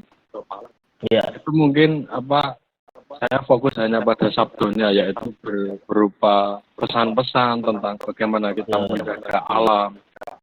Iya. Dan sebagainya gitu Mas. Daripada kita ya enggak apa kalau keperluan administrasi itu silakan Nah, penelitian. Tapi kalau ya. kalau setiap saat, setiap waktu kita berfokus pada sosok yang dinanti atau dianggap sebagai itu agak, ya saya bisa menilai agak muspro gitu. Ya, tapi tadi kembali lagi itu Ya, sebenarnya kan monggo-monggo saja orang yang menafsirkan itu kan boleh saja, menurut saya tidak ada masalah untuk itu. Dan memang kalau diyakini ya umpamanya kita kemarin Gunung Merapi ketika kemarin erupsi itu kan ada sosok seperti itu di media sosial kan muncul toh banyak. ya. Ini ada mungkin Kiai Semar apa ini ada guys. Ya boleh saja, ora usah mbok hukumi kok ngono kuwi ra apa-apa. Ya wis hukumi kok ngono kuwi mergo pengen ya gak kok ngono kuwi ra urusane. Iya. Lah nek perlu kaya ngono mbok tafsir ya saiki kuwi apa godhong-godhong kuwi kok ora mbok hukumi kaya ngono. Padha-padha kan keajaiban yang karena itu fenomena yang menurut saya ya bisa saja kita tafsirkan itu. Kalau orang meyakini monggo aja, tidak meyakini ya tidak perlu untuk kita kemudian membuat kontroversi ataupun menyerang orang yang meyakini seperti itu. Kalau menurut saya bisa dibuat gitu aja. Kalau itu Sabda Maulana adalah representasi dari Kiai Semar atau Semar dalam paham Jawa, ya silakan saja. Wong tidak ada salahnya kok. Kan bebas menafsirkan itu kan bagi saya kecuali kepentingan akademisi yang tadi mungkin Mas Imam sebutkan tadi bisa kita lacak ada maka seperti ini, tapi kan apakah itu menjadi tesis atau hipotesis? Iya. Kan loh toh kan mesti hipotesis rongkaran bener kok. Iya. Nah, iya kan. Nah, itu perlu rembuk sing mentes itu artinya.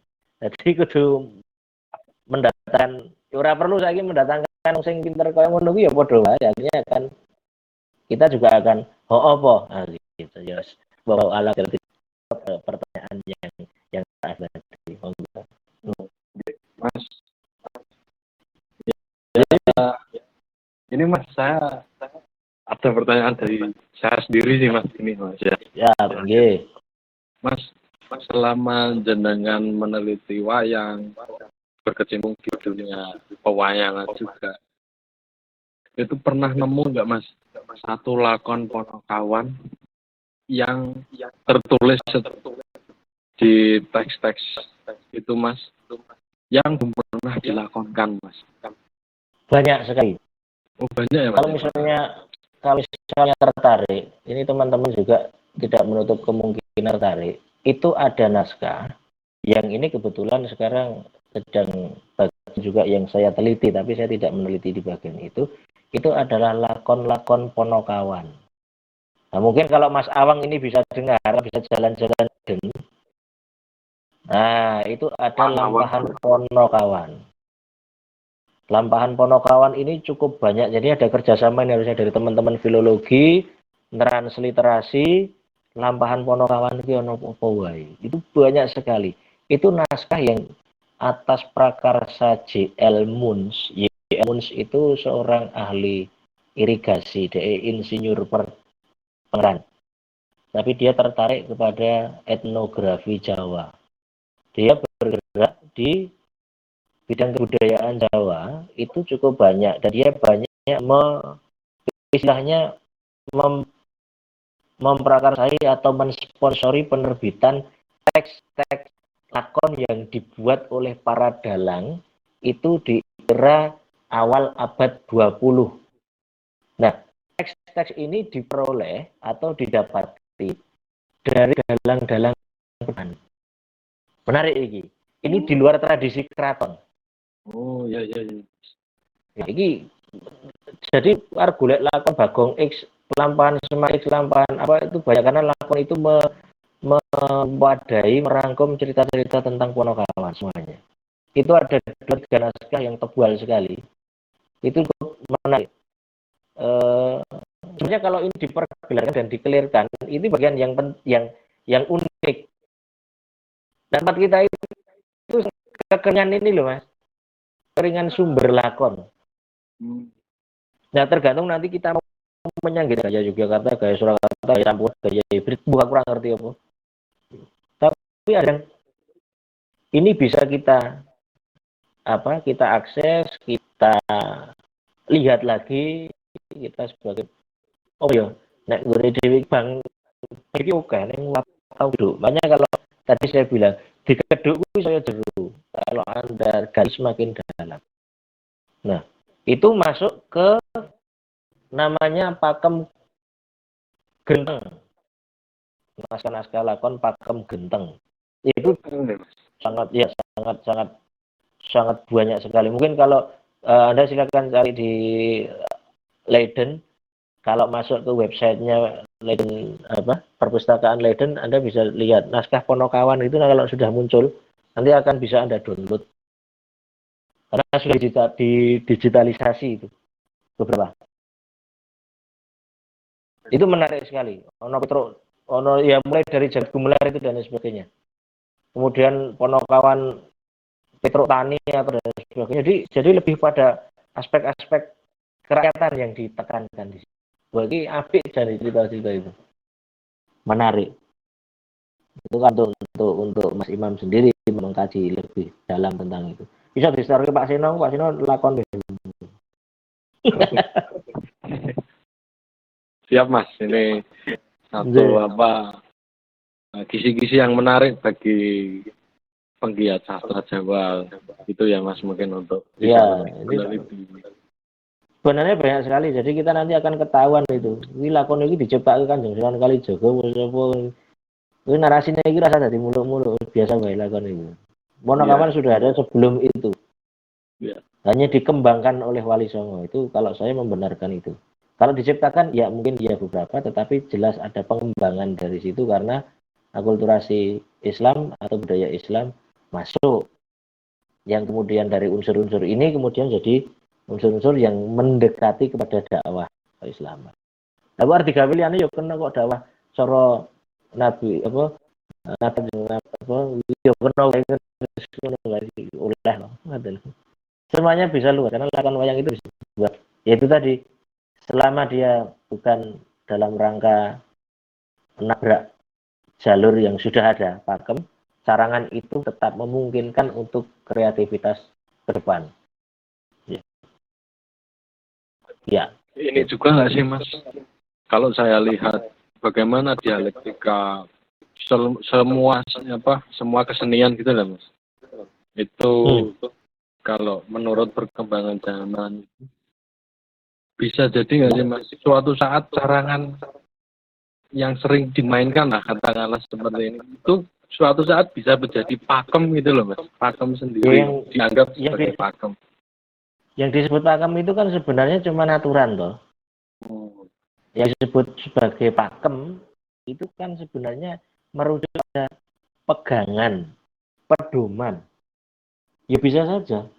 Karena pakem itu luas tafsirnya, bukan ketika dosa koyo pakem.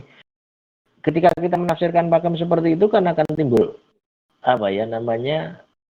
kestatisan, tidak berkembang padahal segala sesuatu harus berkembang dinamik. Ingat ciri budaya itu dinamis. Budaya itu dinamis, sangat-sangat dinamis sekali. Dan dia memungkinkan ada faktor perubahan dalam budaya. Hanya dia tidak meninggalkan unsur yang ada di dalamnya. Pasti itu. Ini sudah beda sekali. Pasti di dalamnya 0,sekian% pasti ada bagian yang diserap. Dan tidak mungkin dialihkan secara keseluruhan. Untuk pertunjukan wayang juga masih kayak gitu. Apakah bisa nanti mungkin sinden ngadeg kuwi dadekake pakem? Ya bukan tahu, alam kurang ngerti. Tapi kalau saya hanya meyakini bahwa sinden ngadeg suatu saat akan kembali lagi untuk menghadap ke wayangnya. Bahkan tanpa sinden. Itu kelakon itu sih, kurang ngerti kapan gue. Mungkin akan ada kebosanan gitu ya Mas. Iya, karena begini, yang sekarang kita lihat ini ya agak nyebal dari itu. Yang sekarang kita lihat adalah aspek yang menurut saya mungkin kalau besok saya juga berdiskusi lagi dengan teman-teman sastra Jawa itu tontonan atau tuntunan. Nah sebenarnya kan tuntunan yang dibalut dengan kemasan tontonan toh. Tapi seberapa tahan kita terhadap fenomena yang ada. Kalau nanti Anda sudah bosan dengan sesuatu yang darder untuk sesuatu yang sifatnya hura-hura seperti itu kan akan kembali. Nah, nanti apakah selamanya akan seperti itu? Saya percaya tidak akan muncul lagi begini, tidak akan muncul lagi Bagong, tidak akan muncul lagi apa. Pasti akan sesuatu yang berbeda. Kan itu orientasi. Nah ini kita sekedar, saya hanya memprediksi saja dan pasti brand meyakini akan kembali ke sana karena kita akan back to basic-nya pasti akan muncul. Sesuatu yang kita rindukan karena kita sudah terlalu bosan dengan yang seperti itu. Ada suatu ketika bintang tamu itu tidak ada masanya. Nah, ada masanya kan ada tidak ada. Tidak ada kemudian kembali menjadi ada lagi. Itu adalah sifat budaya seperti itu. Gitu Mas Imam. Jadi ya ini sudah hampir jam 10 ya Mas ya. Kita sudah bicara banyak tentang bagaimana kehadiran, fungsi, lalu dari segi bentuk juga dan seluruhnya tentang Ponokawan. Ya semoga ini bisa menjadi apa ya? Bukan semoga lagi, kalau menurut saya pasti menjadi insight bagi kita semua. Ya, insya Allah mudah-mudahan lah yang sedikit mungkin ada manfaatnya. Ya. Oke, jadi begitu Mas Bimo kurang lebihnya. Mungkin besok itu diskusinya di mana Mas? IG Live ya kalau besok ya di Google Meet besok. Ya. Oke, nanti saya bisa sharing di chat room di sini juga mungkin. Monggo, monggo. Ya. Ini menarik juga. Nggih, matur nuwun sangat nggih Mas Bimo nggih. Ya, kami Mas Imam. Kesempatan untuk apa ya? Ya berbagi ilmu di malam Ramadan ini. Kita harus ya tar itu. Kultum. Kuliah tumbuh. Ayo kuliah temak kuliah. Matur Mas Bimo. Yang sedikit dari saya mudah-mudahan bermanfaat bagi teman-teman yang lain. Matur nuwun Mas Imam sebagai moderator, Mas Mbak Yani dan teman-teman semuanya yang sudah nyimak diskusi ini. Kalau ada kurang-kurangnya mohon dimaafkan. Karena sekedar kalau ada yang baik tentunya bisa kita apresiasi bersama. Kalau ada yang kurang baik itu dari pribadi.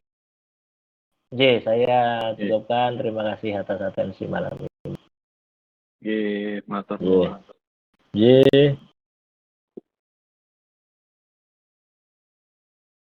Ya, tadi itu pembicaraan kita tentang Ponokawan ya teman-teman. Mungkin selanjutnya apa yang disampaikan Mas Bimo bisa ditelusuri lebih jauh bahwasanya memang wayang itu tidak semengerikan yang kita bayangkan. Kita mau mulainya dari mana, mau melihat tontonan yang seperti apa itu bebas saja. Jelas memang wayang itu memiliki dinamikanya sendiri melalui jagat. Kalau jenis lakon itu ada pakem, ada carang, dan mungkin kalau saya lihat juga para seniman yang melakukan dialektika itu mungkin bermaksud untuk membuat wayang supaya tidak ketinggalan zaman, tetapi malah menjaga zaman. Oke, pun begitu saja. Selamat Hari Buruh, selamat berpuasa. Maju terus perlawanan, maju terus wayangan. Saya kembalikan ke Mas Al. Ya, makasih ya Mas Imam. Ya. Makasih Mas Bima. Sami-sami Mas Al. Ngapunten niki. Jadi teman-teman tadi udah sama teman-teman admin udah ditunjukin profilnya Mas Bima ya. Jadi teman-teman yang belum tahu, Mas Bima itu adalah dosen Sastra Jawa Fakultas Ilmu Budaya Universitas Gadjah Mada. Nah, kalau teman-teman tertarik dengan sastra Jawa atau merasa kurang diskusi ini kurang gitu, silahkan ya, bagi yang cukup umurnya, masih cukup umurnya, belum terlalu tua, silahkan daftar ke sastra Jawa. Saya kuliah di sana 7,5 tahun dan nggak paham-paham. Paling lulus. Ojo nek kuliah HAM kowe langsung nganu kemalan dipundi. Waduh. Iki matur nuwun sangat lho Mas, ngapunten ngrepoti. Sami-sami Mas Almater nuwun.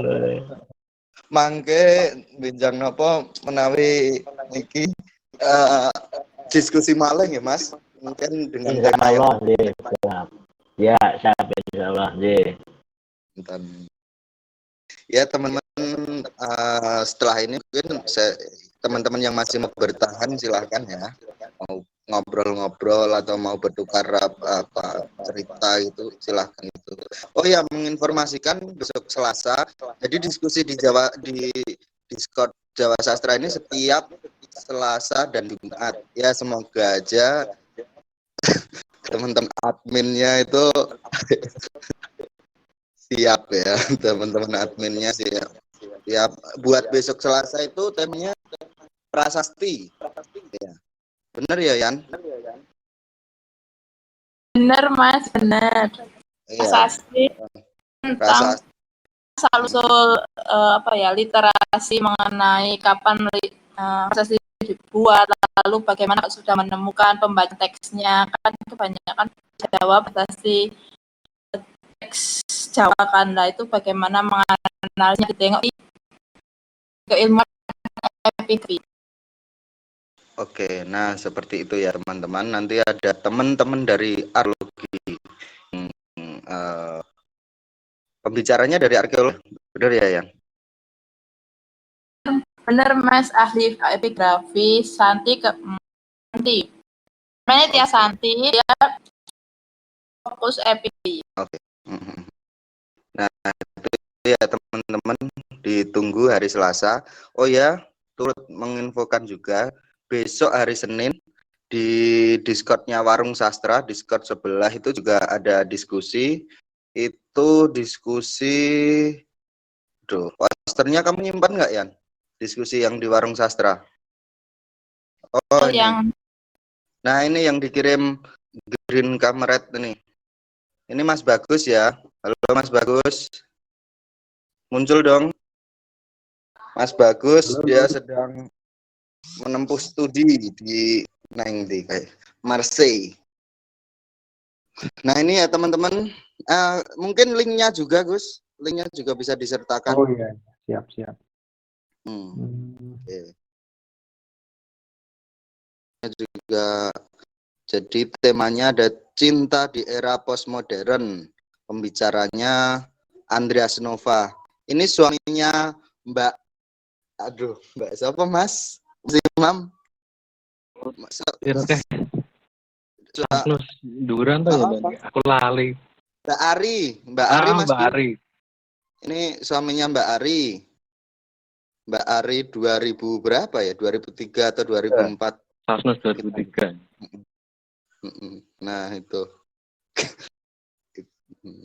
Itu linknya ya, teman-teman.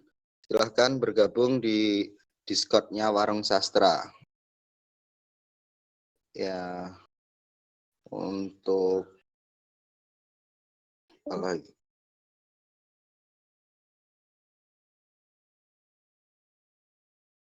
jangan lupa follow Jawa Sastra, Twitter dan Instagram.